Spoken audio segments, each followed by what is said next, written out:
Ayan naman na naman po sumiwagang Marlon. Ayan naman, favorite niya talaga ang dahon ng balinghoy.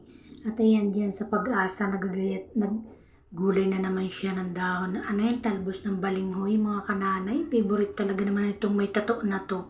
Naku, huwag mo papakita-kita sa akin yung tato mo. At baka yay hukayin ko. Charot lang. Pero okay lang yan, pugi ka dyan, utoy. Oh, yan na naman ang talbos ng balinghoy. At ito namang aking apo na napakasipag. Ang galing magkayod ng tiyog. Talaga naman maasahan ang batang are. Napakasipag magkayod. Sige, utoy.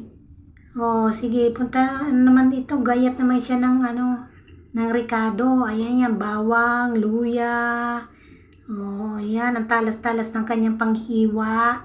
At yan ang kanyang gata. Ilalagyan niya ng mainit na tubig. At ay, napakasarap naman utoy ng iyong niluto. Nagugas ka ba ng kamay? Ha? Pagain mo mabuti. Para sarap-sarap na yan. Napakasipag mo mag-ulam ng talbos ng balinghoy. Napakasarap naman mga kananay. Pag dati hindi nga ako kumakain yan, ngayon ay kumakain na ako. At ang sarap niya pag lalo na tuyong-tuyo sa niya sa gata. Ay anong sarap. Grabe. Swabe talaga.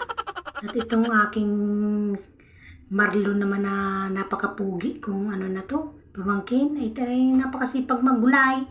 Ayan sa kanila isa lagi ang nagugulay. Napakasipag niya maggulay mga kananay.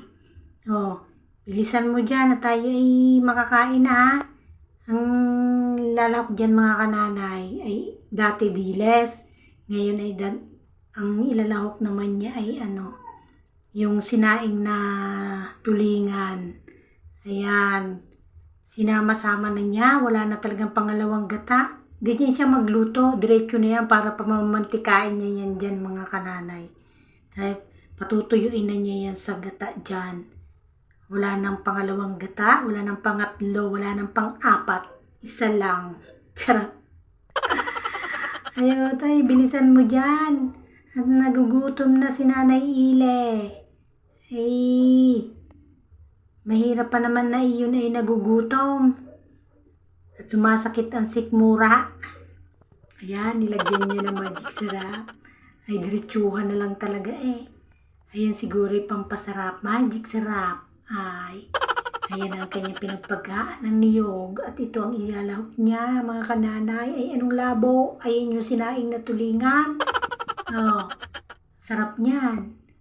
Ilalahok niya yan dyan sa ginataan niyang talbos ng balinghoy. Napakasarap. Ay, sus, talaga nilagyan pa rin ng paminta. Oh, diba? Suwabe na yan. Diretsuhan na. Malapit na maluto. Tinikman. Ay, anong sarap. Ay, anong masarap ga. Kung masarap Oh, ayan na. Malapit na siya maluto.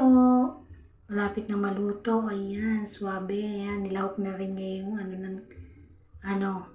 sinaing. At ayan na nga. Abay, konti na lamang. Ay, Nanay Ile, huwag mo namang ubusin yan. Magtira ka. Oh, bawal sa'yo maraming kanin. Diet lang.